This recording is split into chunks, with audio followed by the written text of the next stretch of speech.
Eh bien, bonjour ou bonsoir, chers téléspectateurs de notre chaîne YouTube. Bonsoir ou bonjour à tous les frères et sœurs qui nous regardent, soit là en direct, entre guillemets, ou bien dans des jours plus lointains. Nous sommes précisément dans notre entretemps biblique. Nous avons voulu partager ensemble des éléments d'éclaircissement de la parole de Dieu quant à notre marche de foi, de sanctification, notre cheminement avec Dieu, même pendant ces temps de confinement, ces temps difficiles. Nous espérons que vous avez déjà été bénis. Si vous souhaitez donc faire des commentaires, n'hésitez pas à les laisser sur notre chaîne ou nous envoyer donc vos avis sur notre site internet www.ebpf.fr. Nous allons poursuivre aujourd'hui donc une méditation sur la parole de Dieu, sur la suite de l'histoire de Joseph. Nous espérons que là aussi cela va vous faire du bien et nous allons tout de suite prier que le Seigneur nous guide dans cette méditation. Éternel, nous voulons te remercier parce que tous les jours, nous pouvons expérimenter ta grâce et ta compassion. Nous savons que nous n'en sommes pas dignes. Nous savons que par nous-mêmes, nous n'avons rien d'aimable, de recommandable à tes yeux, mais tu nous as aimés de toute éternité. Tu as envoyé ton Fils Jésus pour que nous soyons bénis, que nous soyons sauvés. Et nous voulons te remercier pour ce cadeau donc, que tu nous as fait, non seulement de recevoir, de croire que Christ a existé, mais de recevoir par lui cette vie éternelle, cette vie que rien ne peut arrêter, ni le Covid-19, ni la mort. Et Seigneur, nous prions donc que cette vie se manifeste une nouvelle fois par ta parole et que, alors que nous allons l'entendre et y réfléchir, qu'elle produise en nous le fruit que tu attends, le fruit de justice, de paix, d'amour, de sainteté. Que tu sois glorifié, Seigneur, par toutes nos réflexions aujourd'hui dans le nom de Jésus. Amen. Bien voilà, nous allons lire aujourd'hui la suite de l'histoire de Joseph. Nous sommes à ce moment où les frères sont retournés chez eux une première fois. Ils ont, j'allais dire, acheté des vivres, mais pas vraiment, puisque Joseph leur a rendu leur argent, Joseph leur a fait don de vivres. Et nous allons lire deux chapitres, puisque nous allons regrouper donc notre leçon sur les chapitres 43 et 44. Nous n'allons pas tout lire, ça fait une bonne masse de lecture, je vous laisse le soin de le faire chez vous. Nous allons débuter donc au moins par le chapitre 43, nous lirons les 10 premiers versets, et puis nous allons lire par contre le chapitre 44 en entier. Donc Genèse 43, versets 1 à 10. La famine pesait lourdement sur le pays. Lorsqu'ils eurent fini de manger le blé qu'ils avaient rapporté d'Égypte, Jacob dit à ses fils, « Retournez nous chercher un peu de nourriture. » Judas lui répondit, « Cet homme nous a formellement déclaré, « Vous ne serez pas admis en ma présence, à moins que votre frère ne soit avec vous. Si donc tu veux bien laisser notre frère partir avec nous, nous descendrons t'acheter de la nourriture. En revanche, si tu ne veux pas le laisser partir, nous ne descendrons pas. » En effet, cet homme nous a dit, « Vous ne serez pas admis en ma présence, à moins que votre frère ne soit avec vous. » Israël dit alors, « Pourquoi avez-vous mal agi envers moi, en révélant à cet homme que vous aviez encore un frère ?» Ils répondirent, « Cet homme nous a interrogés sur nous et sur notre origine, en disant, « Votre père est-il encore en vie? Avez-vous un frère ?» Et nous avons répondu à ces questions-là. Pouvions-nous savoir qu'il dirait, « Faites venir votre frère ?» Judas dit à son père Israël, « Laisse le garçon partir avec moi, pour que nous puissions nous mettre en route. Ainsi nous resterons en vie et nous ne mourrons pas, ni nous, ni toi, ni nos enfants. Je me porte moi-même garant pour lui. C'est à moi que tu le réclameras. Si je ne te le ramène pas et ne te permets pas de le revoir, je serai pour toujours coupable envers toi. » En effet, si nous n'avions pas tardé, nous serions déjà 2 fois de retour. Nous continuons notre lecture au chapitre 44 du livre de la Genèse. Verset 1, Joseph ordonna à son intendant, « Remplis de nourriture les sacs de ces hommes, mets-en autant qu'ils pourront emporter et mets l'argent de chacun à l'entrée de son sac. Tu mettras aussi ma coupe, la coupe en argent à l'entrée du sac du plus jeune avec l'argent de son blé. » L'intendant se conforma aux ordres de Joseph. Le matin, dès qu'il fit jour, on renvoya ces hommes avec leurs ânes. Ils étaient sortis de la ville et n'en étaient pas très loin lorsque Joseph dit à son intendant, « Pars à la poursuite de ces hommes. Quand tu les auras rattrapés, dis-leur, pourquoi avez-vous rendu le mal pour le bien? N'avez-vous pas la coupe dans laquelle boit mon Seigneur et dont il se sert pour deviner l'avenir? Ce que vous avez fait est mal. » L'intendant les rattrapa et leur répéta ces paroles. Ils lui répondirent, « Pourquoi notre Seigneur parle-t-il de cette façon? Tes serviteurs n'oseraient pas commettre un tel acte. Nous t'avons rapporté depuis le pays de Canaan l'argent que nous avions trouvé à l'entrée de nos sacs. Comment aurions-nous pu voler de l'argent ou de l'or dans la maison de ton Seigneur? Que celui de tes serviteurs sur qui on trouvera la coupe meure et que nous soyons nous-mêmes esclaves de notre Seigneur. » Il dit, « Qu'on fasse donc comme vous avez dit. Celui sur qui on trouvera la coupe sera mon esclave, et vous, vous serez innocents. » Aussitôt, chacun descendit son sac à terre et l'ouvrit. L'intendant les fouilla, en commençant par le plus âgé et en finissant par le plus jeune. La coupe fut trouvée dans le sac de Benjamin. Ils déchirèrent leurs vêtements. Chacun rechargea son âne et ils retournèrent à la ville. Judas et ses frères arrivèrent à la maison de Joseph, où il était encore, et ils se prosternèrent jusqu'à terre devant lui. Joseph leur dit, « Qu'avez-vous fait? Ne savez-vous pas qu'un homme comme moi a le pouvoir de deviner l'avenir? » Judas répondit, « Que pouvons-nous te dire, Seigneur? Comment parler? Comment nous défendre? Dieu a découvert la faute de tes serviteurs. Nous voici tes esclaves, Seigneur, nous et celui sur qui on a trouvé la coupe. » Joseph dit, « Que Dieu me garde de faire cela. C'est l'homme sur qui on a trouvé la coupe qui sera mon esclave. Quant à vous, remontez en toute tranquillité vers votre père. » Alors Judas s'approcha de Joseph et dit, « Pardon, mon Seigneur, veuille autoriser ton serviteur à te dire un mot, mon Seigneur, et que ta colère ne s'enflamme pas contre ton serviteur, car tu es pareil au Pharaon. Mon Seigneur, tu nous as demandé à nous, tes serviteurs, avez-vous un père ou un frère? Nous avons répondu, nous avons un vieux père et un jeune frère qu'il a eu dans sa vieillesse. Cet enfant avait un frère qui est mort et qui était de la même mère. Il ne reste que lui et son père l'aime. Tu as dit à tes serviteurs, faites-le descendre vers moi et que je le voie de mes propres yeux. Nous avons répondu, Seigneur, le garçon ne peut pas quitter son père. S'il le quitte, son père mourra. Tu as dit à tes serviteurs, si votre jeune frère ne descend pas avec vous, vous ne serez plus admis en ma présence. Lorsque nous sommes remontés auprès de ton serviteur, notre père, nous lui avons rapporté tes paroles, mon Seigneur. Notre père a dit, retournez nous acheter un peu de nourriture. Nous avons répondu, nous ne pouvons pas descendre. En revanche, si notre jeune frère est avec nous, nous descendrons, car nous ne pouvons pas être admis en présence de cet homme, à moins que notre jeune frère ne soit avec nous. Ton serviteur, notre père, nous a dit, vous savez que ma femme m'a donné 2 fils. L'un est parti de chez moi. Je pense qu'il a dû être mis en pièces, car je ne l'ai jamais revu. Si vous me prenez encore celui-ci et qu'il lui arrive malheur, vous ferez descendre avec douleur mes cheveux blancs dans le séjour des morts.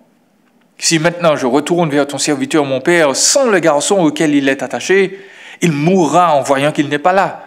Quant à ses serviteurs, il ferait descendre avec douleur les cheveux blancs de ton serviteur, notre père, dans le séjour des morts. En effet, moi, ton serviteur, je me suis porté garant pour le garçon devant mon père en disant, si je ne te le ramène pas, je serai pour toujours coupable envers mon père. Permets-moi donc de rester à la place du garçon, comme esclave de mon Seigneur, et que le garçon reparte avec ses frères.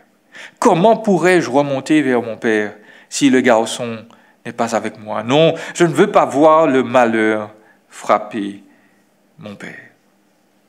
Jusque-là, notre lecture. Nous allons laisser un peu de suspense pour la suite. Nous allons nous attacher aujourd'hui à voir donc, nous allons revenir un peu sur les responsables et en particulier justement leurs responsabilités et ce qui est nécessaire pour assumer ces responsabilités. Nous vivons dans un pays où nous sommes libres de critiquer tout le monde. Et les Français n'hésitent pas dans ce domaine à dire ce qu'ils pensent, surtout quand ils estiment que les choses sont mal faites. Et j'imagine que beaucoup de peuples peuvent le faire sur terre. Tout le monde n'a pas cette liberté. Tout récemment encore, On entendait parler dans un autre pays du fait que les dissidents, les opposants au pouvoir ou ceux qui le critiquaient disparaissaient tout simplement. On ne savait plus où ils étaient. Et cette liberté de la critique que nous avons vis-à-vis de nos responsables, donc pour nous, nous estimons que c'est normal. Il faut se rappeler que ce n'est pas toujours le cas. Et puis, il faut nous rappeler qu'il faut être charitable envers les responsables, parce que le rôle n'est pas facile. Il est très aisé de critiquer, de pointer du doigt, de dire là où ça ne va pas, ce qu'on a mal fait. Mais quand on est responsable soi-même, on s'aperçoit que les choses sont plus compliquées qu'on le pense. Il n'est pas facile d'être responsable d'autres personnes, responsable de tâches qui impliquent le bien-être ou la vie, la survie d'autres personnes. Et donc, le chrétien en particulier doit avoir un œil ou une attitude de discernement par rapport à la notion de responsabilité et surtout de prendre des charges, de prendre des fonctions, des rôles qui vont impliquer donc que lui sera responsable, il va porter la charge, c'est à lui qu'on va demander des comptes par rapport à ceux qui l'entretiennent. Et donc nous voudrions citer 3 qualités là qui sont soulignées, qui vont sortir de ce récit par rapport au leader. Premièrement, nous voudrions dire que le leader doit être flexible. Le leader doit apprendre à s'adapter, à changer, à s'examiner et à être différent lorsque c'est nécessaire, à changer son attitude. Deuxièmement, le leader doit toujours être mesuré dans ses propos. Le responsable doit être quelqu'un qui parle bien, qui parle juste. Et puis, pardonnez la redondance, mais le responsable doit assumer ses responsabilités et parfois même, et très souvent, les responsabilités des autres, parce que c'est précisément son rôle. Et puis, nous verrons pour conclure un aspect de celui qui est le responsable, le chef, de celui qui prend tout l'univers en charge, et en particulier ses enfants qui vivent dans cet univers. Nous allons bien entendu parler de Jésus-Christ, parce qu'il est là aussi présent dans ce récit.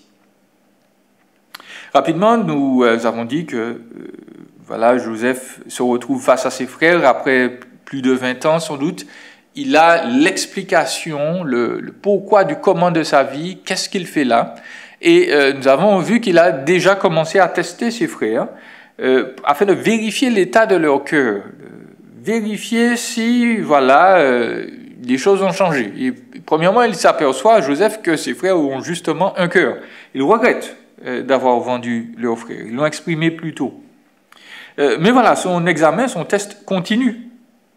Parce que, en préambule, après plusieurs semaines, peut-être des mois, les provisions qui ont été données par Joseph, puisqu'il a rendu l'argent à ses frères, eh bien, les provisions sont terminées. Et nous voyons que Jacob s'en rend compte et il recommence à houspiller ses enfants, à leur dire, mais voilà, même-t-on, nous avons besoin de nourriture, qu'est-ce que vous faites là? Allez nous en acheter. Ne restez pas là à ne rien faire. Et Jacob sait très bien qu'il y a une condition à ce retour, qu'il y a une condition à cet achat de nourriture. Ses fils le lui ont bien expliqué, ils ne pourront pas acheter de nourriture à moins que leur frère soit là. Et on peut se demander, mais comment ils n'ont pas pu avoir la puce à l'oreille, se dire, il y a quelque chose de bizarre là-dedans, mais voilà, leur intelligence est obscure aussi. Et puis surtout, Jacob a un épisode d'Alzheimer il a oublié que Joseph, il a oublié, soi-disant, que Joseph a établi donc cette condition. Et il recommence à maltraiter ses fils, alors qu'il sait très bien qu'ils doivent avoir Benjamin avec eux pour partir. Et nous avons déjà là notre premier point. Nous l'avons dit, le leader doit être quelqu'un qui est flexible. Le responsable, celui qui est en charge d'âme, doit être quelqu'un qui sait s'adapter aux circonstances, qui ne renie pas bien sûr ses principes, mais qui doit être capable de s'analyser et de reconnaître qu'il a tort et de changer ce qu'il doit changer. Et nous voyons que Jacob, là justement, ne change pas. Et ses préférences sont bien ancrées. C'est toujours Benjamin qui est le chouchou. rien n'a changé. C'est peut-être sans doute une punition, une justice pour ses frères, mais nous voyons que la chose ne le dédouane pas. Il aurait dû aimer sa famille. Nous avons déjà insisté dessus. Donc, il n'y a pas d'adoucissement chez lui, pas d'examen personnel, pas de retour sur soi. Et il exemplifie là, pardonnez-moi, le vieillard, le vieil homme revêche, têtu, obstiné, qui n'écoute rien, dans toute sa splendeur.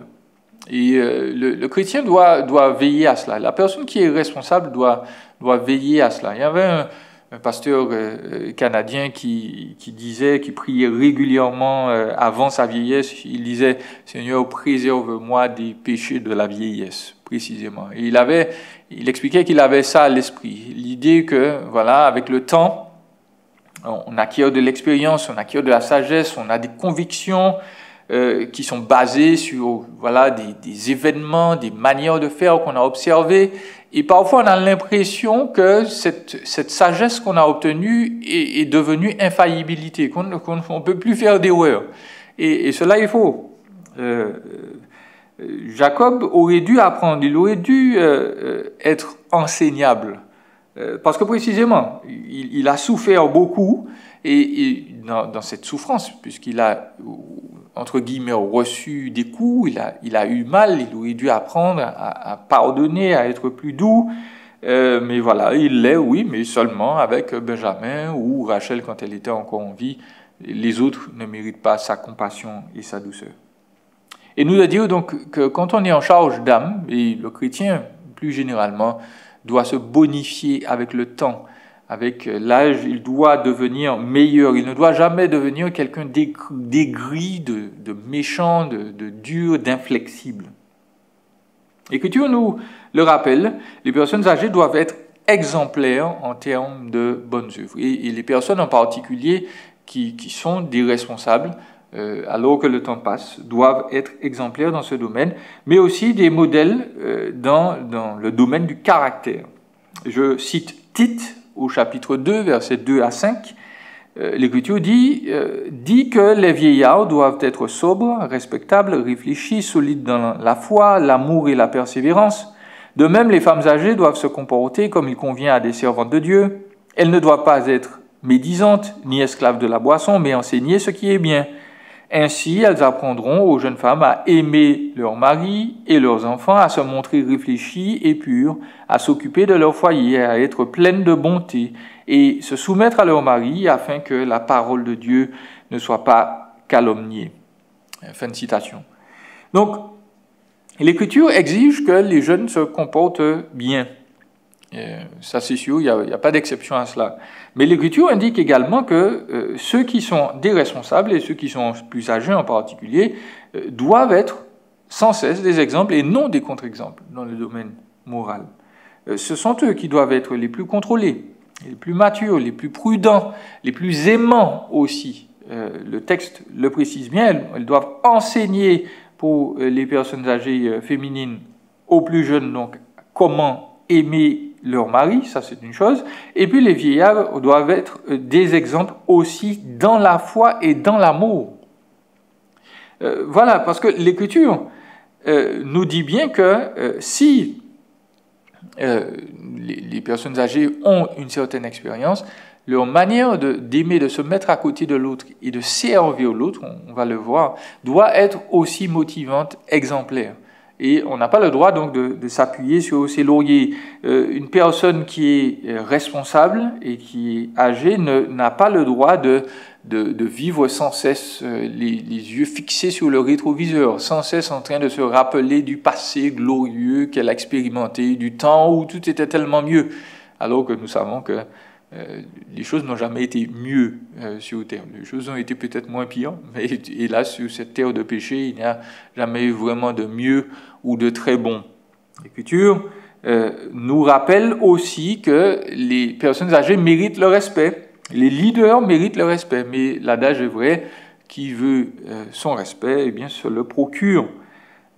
Donc, l'attitude des personnes qui sont en charge, qui sont responsables, surtout quand ils ont de l'âge, doit être une attitude aimante, une attitude conciliante, une attitude qui s'examine, une attitude qui sait montrer l'exemple en particulier dans le domaine du caractère, dans le domaine du pardon, le domaine de l'écoute. Jacob, là, il n'a pas su bien faire. Jacob n'a pas su aimer ses fils, il n'a pas su se rapprocher d'eux. Et certains diront qu'au vu de leur caractère, c'est juste, ils récoltent ce qu'ils ont semé. Peut-être. Mais l'Écriture ne semble pas dire que voilà, Jacob est justifié dans son attitude dure envers ses enfants. Donc, les leaders sont des personnes à charge d'âme. La jeune génération les écoute, les regarde. Et justement, que cette génération écoute, s'inspire de l'exemple ou pas, ce n'est pas ce que Dieu va juger, ou en tout cas, ce n'est pas le domaine dans lequel Dieu va demander compte. Dieu va nous demander des comptes sur notre fidélité par rapport à ce qu'il attendait de nous en tant que responsables, en tant qu'aînés. Et dans ce domaine-là, notre seule responsabilité, c'est de montrer l'exemple et d'être un exemple charitable, un exemple qui s'examine, un exemple qui sait s'adapter aux nouvelles circonstances, qui sait demander pardon, qui sait servir et aimer.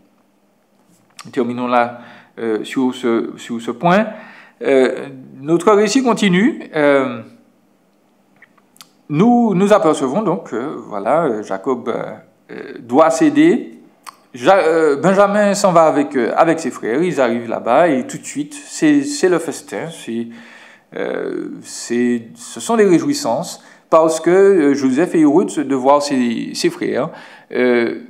Ils sont honnêtes, ils disent, bon voilà, on a reçu l'argent, on ne comprend pas comment. Bon, l'intendant de Joseph leur dit, non, vous en faites pas, votre argent nous est parvenu. Comme si c'était vrai, mais bref. Et puis, ils se retrouvent là, festoyer avec Joseph, avec leurs frères. Et ils sont surpris de cela. Nous notons qu'à chaque fois que les frères rencontrent Joseph, ils doivent se prosterner devant lui. Eux qui étaient déjà fatigués d'entendre 2 fois qu'ils allaient se prosterner devant lui, bon, ils l'ont déjà fait 2 fois, ils vont le faire une 3e fois encore lorsqu'ils vont revenir pour essayer de sauver Benjamin.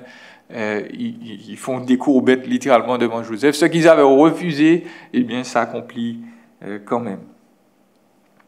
Donc, voilà. Ils font un festin, ils sont heureux, et puis le test continue parce que Joseph les renvoie chez eux. Il veut vérifier encore une fois ce qui se passe au fond de leur cœur, et il demande à ce que sa coupe personnelle, une coupe en argent très précieuse et très importante, puisque apparemment Joseph joue un peu la comédie, il fait le devin en Égypte, et il place cette coupe-là dans le sac de Benjamin, et l'intendant donc court après les frères dès qu'ils sont sortis de la ville pour les ramener. Il y a un problème. Et nous apercevons donc de notre 2e point de méditation, notons la réponse des frères. Ils sont surpris des accusations, mais ils sont tellement certains de leur probité, de leur honnêteté, qu'ils se hâtent de dire des choses absolument terribles. Au verset 9, il déclare « Que celui de tes serviteurs sur qui on trouvera la coupe meure, et que nous soyons nous-mêmes esclaves de notre Seigneur. » Et donc ils sont tellement persuadés qu'ils sont tous innocents qu'ils sont prêts à mettre leur vie en jeu. Et on peut se dire c'est tout à fait normal. Mais voilà une attitude tout de même imprudente au vu des circonstances qu'ils traversent. Les frères, encore une fois, spirituellement, ne sont pas très éveillés, ni même en termes de bon sens. Il y a des choses qui se produisent dans leur vie depuis quelque temps qui sont absolument bizarres. Leur argent a été restitué. Joseph, qui est le premier ministre d'Égypte, les invite chez eux, ils mangent. Ils ont été servis par ordre de naissance. Benjamin a reçu plus de nourriture qu'eux. Il y a des choses vraiment bizarres. Donc ils auraient dû se dire, bon, il y a quand même quelque chose de particulier là. Et dans leurs propos, donc, ils ne réfléchissent pas. Et il faut se rappeler qu'à une époque où l'écriture est moins mise en avant, l'oralité, le fait de parler, de dire des choses, c'est ce qui est retenu comme contrat dans l'esprit des humains. Donc, quand les frères disent, qu'on tue celui qui qui a trouvé la coupe, etc. Bon, peut-être qu'eux, ou dans le fin fond de leur esprit, plaisantaient, mais à cette époque, on tenait compte des propos que l'on proférait. Et donc, eux qui avaient promis de protéger leurs frères sont en train de le livrer à la mort, de le condamner à mourir par leur déclaration. Et nous avons là donc un deuxième sujet d'application. Un responsable, un leader doit toujours être mesuré dans ses propos, quelles que soient les circonstances. Nous devons nous examiner, les responsables, les leaders, les chefs de famille, chefs d'entreprise et autres responsables d'activités dans l'Église. À quelle vitesse parlons-nous? Et pour dire quoi? L'Écriture, dans ce domaine, nous exhorte à la sagesse. Dans Proverbes, chapitre 12, verset 18, la parole de Dieu déclare « Celui qui parle à la légère blesse comme une épée, tandis que la langue des sages apporte la guérison. » Parlons-nous sans réfléchir. Est-ce que nous prenons le temps, comme dit le célèbre adage, de tourner notre langue cette fois dans notre bouche avant de répondre? La vitesse de nos propos, souvent, reflète notre manque de sagesse, notre manque de réflexion, et cela peut nous coûter, cela peut être dangereux non seulement pour nous, mais pour ceux dont nous avons la charge. Dans le Nouveau Testament aussi, nous avons cet avertissement dans Jacques au chapitre 1, verset 19 et suivant. Nous connaissons bien ce verset. L'Écriture nous dit « Ainsi donc, mes frères et sœurs bien-aimés, que chacun soit prompt à écouter, lent à parler, lent à se mettre en colère. Car la colère de l'homme n'accomplit pas la justice de Dieu. C'est pourquoi rejetez toute souillure et tout débordement dû à la méchanceté et accueillez avec douceur la parole qui a été plantée en vous et qui peut sauver votre âme. » Justement, dans cette citation-là de Jacques, le contexte est précisément quelqu'un qui se trouve face à une épreuve, à un test de Dieu, parce que c'est bien cela dont il s'agit dans l'Écriture. Le mot test et tentation, c'est le même mot. Et Dieu, donc, de son côté, peut chercher à nous tester, jamais à nous tenter. Et quand on est dans l'épreuve comme ça, ou quand on est dans une difficulté, on parle, on dit des choses, on s'exprime. Et l'Écriture nous dit précisément, il nous faut apprendre à nous taire. Nous n'avons pas le droit de dire, par exemple, que c'est Dieu qui nous tente. Parce que c'est ça l'interjection qui est sortie de la bouche de cette personne dont Jacques prend l'exemple là, c'est Dieu qui me tente. Nous n'avons pas le droit de dire ça. Donc on peut se trouver justifié parfois, dire voilà, dans la douleur, on peut faire des propos, et c'est vrai que souvent quand on a mal, on parle, la douleur nous fait parler beaucoup et on peut excuser énormément de choses dans ce domaine, mais il faut faire attention. L'Écriture nous dit que quand on est un leader, on n'a pas toujours ce luxe-là de dire n'importe quoi, n'importe quand. Donc l'Écriture nous dit que les moments de tension ont l'art de nous faire ouvrir la bouche.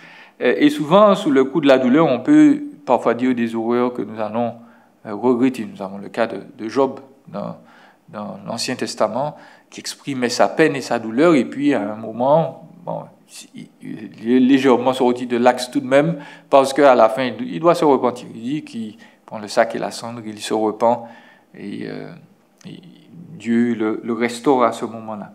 Donc, une personne qui parle peu est plus souvent apte à se maîtriser et à contrôler ses propos et à être une bénédiction pour les autres, surtout quand on est dans un temps d'épreuve.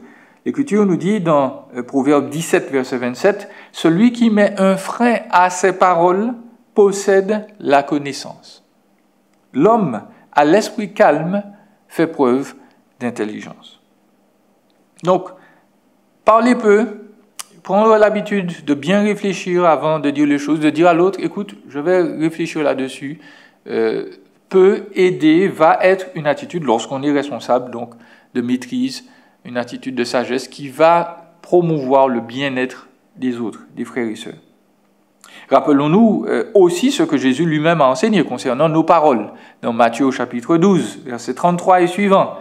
Il déclare aux pharisiens, entre autres, ou aux juifs, « Dites que l'arbre est bon, et que son fruit est bon. Ou bien dites que l'arbre est mauvais et que son fruit est mauvais, car on reconnaît l'arbre à son fruit. Et il ajoute, race de vipères. Comment pourriez-vous dire de bonnes choses, mauvais comme vous l'êtes? En effet, la bouche exprime ce dont le cœur est plein. C'est de l'abondance du cœur que la bouche parle dans les anciennes versions. Voilà, ce qui sort de nos bouches, explique Jésus, c'est le trop-plein de notre cœur. Le cœur est pressé par les émotions, par les difficultés, et puis il sort de ce cœur, voilà, des sentiments, des émotions, des opinions, et la bouche les profère, et ce qui est proféré peut être bon ou pas. Et voilà, le Seigneur donc nous dit que penser, nos pensées alimentent directement nos paroles. Ce qui domine nos pensées sera dans nos bouches.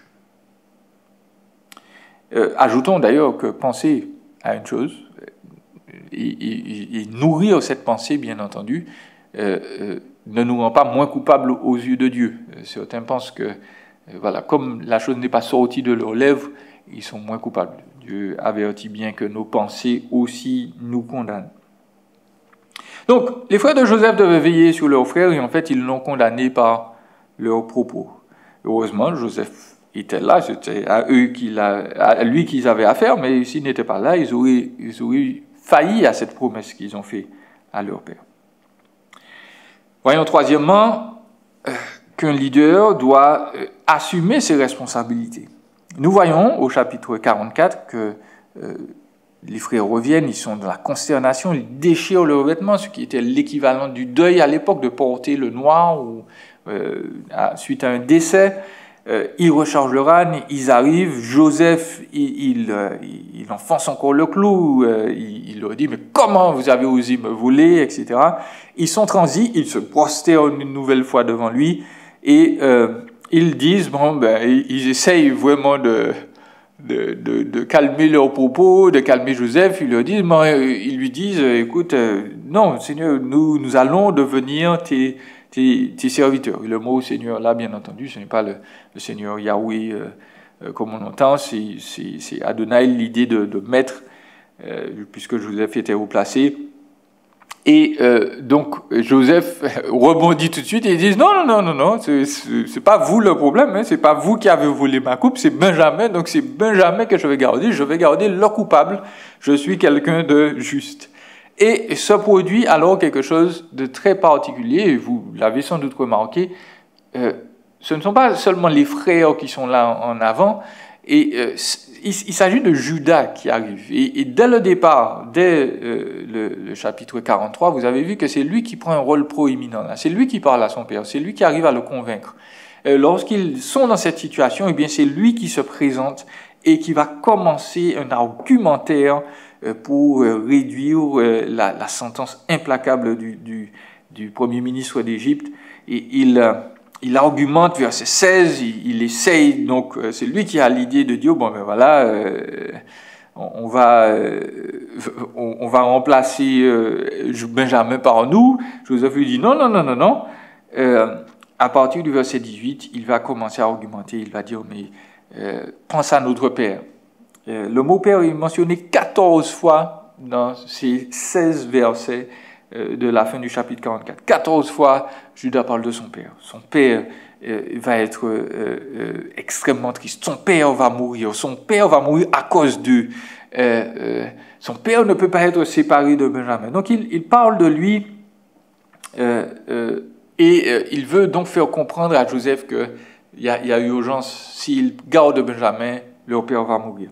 Ensuite, il insiste, il mentionne au départ, il dit, nous avons dit à notre père, nous avons fait telle chose, et puis il termine son discours, non pas en parlant de nous, les frères, mais il parle de lui. Au verset 32, il dit, moi, ton serviteur, je me suis porté garant pour le garçon devant mon père, en disant, si je ne te le ramène pas, je serai pour toujours coupable envers mon père. Permets-moi donc de rester à la place du garçon comme esclave de mon Seigneur, et que le garçon reparte avec ses frères. Comment pourrais-je remonter vers mon père si le garçon n'est pas avec moi? Non, je ne veux pas voir le malheur frapper mon père. Et là, ça devient personnel. Judas dit, voilà, c'est ma vie qui est en jeu, entre guillemets. Il se présente comme celui qui doit payer pour ses frères. Il se présente comme celui qui doit, entre guillemets, il est responsable de la vie des frères, de Benjamin, de Jacob lui-même. Et il dit surtout, voilà, je me suis porté garant, je me présente comme esclave, laisse partir mes frères, je préfère vivre en esclave plutôt que de voir ma famille déchirée. Et là, c'est extraordinaire, vous voyez le changement qui s'est produit dans le cœur, donc non seulement des frères, mais surtout de Judas. Parce que Judas, c'est celui-là même qui, 20 ans plus tôt, avait proposé de vendre Joseph. Il n'avait pas proposé de le tuer, certes, mais il avait dit, écoutez, il faut qu'on obtienne quelque chose de cette affaire. Nous allons vendre Joseph, dans Genèse 37, versets 26 à 28. C'est lui qui a, bien malgré lui, donc, enclenché les événements qui allaient permettre le salut de sa famille, en vendant Joseph. Et puis, aujourd'hui, il est prêt à prendre la place de l'esclave pour sauver cette même famille. Judas, il a pris les responsabilités. Il a appris à donner sa vie. Et son but, c'est que sa famille vive et non pas qu'elle soit détruite. Tout le contraire de ce qu'il avait essayé de faire avec Joseph. Nous avons là une leçon pour tous les leaders. Les leaders sont des personnes qui ont d'autres à charge. Quand on est père de famille ou mère de famille, si on élève ses enfants seuls, nous savons que nous ne vivons pas pour nous-mêmes. Nous savons qu'il y a des vies là qui dépendent de notre travail, de notre sérieux, de la nourriture que nous achetons. Quand on est responsable dans l'Église, nous savons qu'il y a donc des personnes qui peuvent être soit accueillies ou visitées, qui ont besoin de cela. Nous savons que nous œuvrons pour Christ, c'est une évidence, mais nous avons des personnes à charge pour lesquelles nous devons donner le meilleur. Et ce n'est pas quelque chose de facile, d'autant que nous avons nos propres faiblesses, nous avons nos propres moments où les choses ne vont pas. Mais le leader, il est appelé à aller plus loin. Il est prêt à se sacrifier. Et là, donc, l'attitude de Judas est instructrice. Elle rappelle qu'un vrai leader est toujours un serviteur. C'est quelqu'un qui vient pour se placer sous les autres pour les élever. Il ne vient pas simplement donner des ordres, il ne vient pas juste commander, il ne vient pas dire « voilà, nous ferons comme ça ». Son but, c'est de faire avancer le corps de Christ vers Christ, afin qu'il ressemble à son Sauveur. Et donc, quand on est responsable de famille, père ou mère, si on est seul, on doit montrer l'exemple. La manière dont nous parlons aux autres, la manière dont nous parlons à nos épouses, aux autres enfants, doit être donc conciliante, pleine d'amour, même quand il faut reprendre, nous devons montrer l'exemple. Nous devrions toujours être les premiers à prier, à lire l'Écriture ou aider l'autre.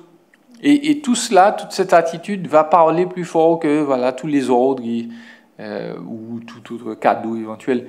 Il y a donc l'idée que le leader, bibliquement, en tout cas le responsable, ne pose pas donc sa responsabilité ou sa capacité de leader par la force, mais par le service. C'est quelqu'un qui est humble et qui se met sous les autres. Rappelons d'ailleurs que Dieu attend des hommes qui soient des leaders en matière d'éducation, que ce soit dans l'Église ou dans leur foyer. Dans Éphésiens 6, verset 4, il dit par la bouche de Paul, « Quant à vous, pères, n'irritez pas vos enfants, mais élevez-les en leur donnant une éducation et des avertissements qui viennent du Seigneur. » Donc il y a l'idée donc de s'investir, on donne ces avertissements, mais parce qu'on y obéit soi-même. Quand on est un chef d'entreprise chrétien, voilà, nous devons penser au bien-être de nos employés avant tout, et pas simplement à ce que nous allons gagner à la fin du mois. Ce que nous allons gagner va contribuer au salaire des autres. Quand on est un responsable exemplaire, on essaie d'arriver à l'heure, et puis on part aussi à une heure décente. Si on doit partir plus tôt, c'est parce qu'on a de bonnes raisons. Quand on est un responsable, on parle avec respect et déférence, non seulement à ceux qui sont au-dessus de nous en termes de responsabilité, mais aussi à ceux qui nous sont à charge. Nous devons faire cette remarque parce que, bien entendu, il faut le dire, Christ a été le leader par excellence et il a été précisément serviteur. L'Écriture nous dit dans Jean 13, versets 12 à 17, après leur avoir lavé les pieds, il reprit ses vêtements et se remit à table et leur dit « Comprenez-vous ce que j'ai fait ou ce que je vous ai fait? Vous m'appelez maître et seigneur et vous avez raison, car je le suis. Si donc je vous ai lavé les pieds, moi le maître, moi le seigneur et le maître, vous devez aussi vous laver les pieds les uns les autres. Car je vous ai donné un exemple, afin que vous fassiez comme je vous ai fait.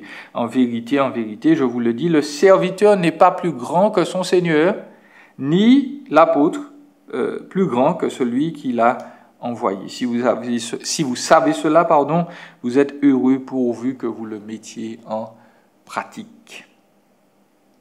Le Seigneur lui-même a donné l'exemple. Son leadership a été un leadership de service, un leadership où il a cherché à élever les autres et il nous a montré l'exemple en prenant là le rôle du plus bas serviteur de tout l'Empire. Il nous faut conclure notre exposé. Quand nous sommes à charge d'âme, donc nous devons apprendre à être flexibles. Nous devons, avec le temps, nous bonifier. Quand nous sommes à charge d'âme, nous ne devons pas parler à la légère. Nous devons prendre le temps de réfléchir à nos propos. Et puis, quand on est en charge d'âme, on prend en charge les faiblesses de ceux qui sont là sous notre responsabilité. On ne les écrase pas, mais on assume avec eux et même pour eux leurs erreurs. Il faut le préciser. Donc, Judas a fait tout cela. Pour terminer, pourquoi? Nous l'avons précisé il y a quelque temps. Judas est devenu l'aîné de la famille.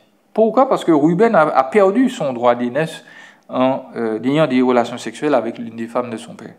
Et Judas donc a remplacé Ruben dans la famille en tant que personne responsable, en tant qu'aîné de la fratrie. Il va être désigné, nous le verrons dans quelque temps, comme celui qui est le roi d'Israël, comme celui qui va dominer sur les tribus d'Israël. Et dans ce cas-là, il agit comme serviteur, mais il agit aussi comme bouc émissaire. Il a dit « Je me porte garant pour la vie de Benjamin, pour la vie de ma famille, pour l'unité de ma famille. » Et les vrais croyants n'ont aucun mal à voir ici donc une annonce du plus grand descendant de Judas, Jésus, le Messie, le Christ. C'est lui l'aîné de la famille que Dieu veut constituer. Et à ce sujet, nous voulons rappeler qu'on ne naît pas enfant de Dieu. Dans nos îles, on entend souvent cette formule-là, je suis enfant de Dieu, je suis né, je bénis, etc. On ne naît pas enfant de Dieu, on devient enfant de Dieu par la foi dans le sacrifice de Christ. Et Jésus, comme Judas, a pris la responsabilité. Il a dit, je me porte garant pour eux. Et s'ils commettent des fautes, eh bien, je vais payer pour leurs fautes. Et en échange, l'Écriture nous dit qu'il nous a donné aussi la perfection. Il nous a donné sa vie impeccable. Et le Père qui exige donc cette perfection a été totalement satisfait par le sacrifice, par l'échange que Jésus fait sur la croix entre nos fautes et sa sainteté parfaite. Jésus va déclarer sur la croix, tout est payé. Tout est payé. C'est le tampon qu'on mettait sur les reçus à l'époque pour dire que voilà, tout a été payé, comptant, il n'y a rien que l'on doive à l'acheteur ou au vendeur. Jésus déclare donc que le prix de nos fautes a été totalement payé, nous sommes totalement pardonnés par Dieu, il ne reste aucune faute pour laquelle nous devions encore payer par notre obéissance, par nos cantiques, par nos prières. Jésus-Christ a totalement tout payé. Il a éprouvé donc les douleurs, les souffrances de la colère de Dieu, la colère éternelle de Dieu qui a été condensée en quelques heures sur la croix pour que nous puissions être pardonnés. Et puis Jésus va aussi ressusciter pour témoigner que son œuvre a été totalement approuvée du Père. Et puisqu'il est approuvé du Père, eh bien, nous aussi, nous avons cette assurance que nous sommes approuvés de Dieu et que un jour, nous allons ressusciter également. Chers amis qui nous écoutez peut-être au hasard de l'Internet, au hasard avec un grand D, Dieu vous a conduit ici. Est-ce que vous croyez en Jésus seul pour votre salut? Est-ce que vous avez cette assurance que vos fautes sont totalement lavées, purifiées et sanctifiées? Eh bien, Jésus, c'est le grand responsable. Il a porté sur lui nos fardeaux, nos erreurs, nos manquements, et pour que nous puissions obtenir de lui la perfection si nous croyons, si nous plaçons notre foi en lui, en son sacrifice sur la croix. Nous prions que le rappel de ce sacrifice fortifie les croyants. Ils peuvent œuvrer, ils peuvent être des leaders responsables parce que Dieu s'occupe d'eux. Et puis pour ceux qui ne croient pas encore, nous vous exhortons à faire ce pas.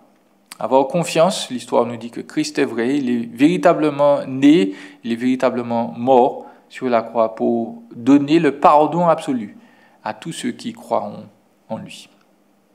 Que le Seigneur vous bénisse, que le Seigneur vous fortifie, que le Seigneur puisse vous sauver ce jour si vous n'avez pas encore reçu le salut en Jésus.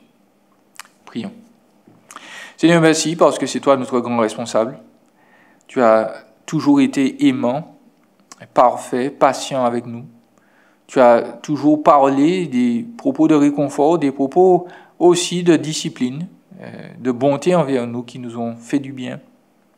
Seigneur, merci parce que tu as pris sur toi nos péchés, nos désobéissances. Et Seigneur, jusqu'à maintenant, tu continues de nous porter et de nous assurer que parce que tu nous aimes, parce que ton esprit est là en nous, eh bien, nous arriverons jusqu'au bout, non pas parce que nous le méritons, mais parce que toi, tu nous as aimés le premier. Alors Seigneur, fortifie ton peuple, fortifie les leaders, les responsables de l'église de Plateau-Fofo, premièrement, de toutes les églises qui sont fidèles à ta parole, qui invoquent ton nom avec un cœur purifié par le sang de Christ. Que tu puisses, Seigneur, nous maintenir dans ces temps difficiles, que tu puisses bénir les responsables de famille et les aider, Seigneur, à se rapprocher de toi. Et qu'ainsi ton peuple grandisse en maturité, en nombre et en sagesse. Nous te demandons ces grâces dans le nom précieux de Jésus. Amen.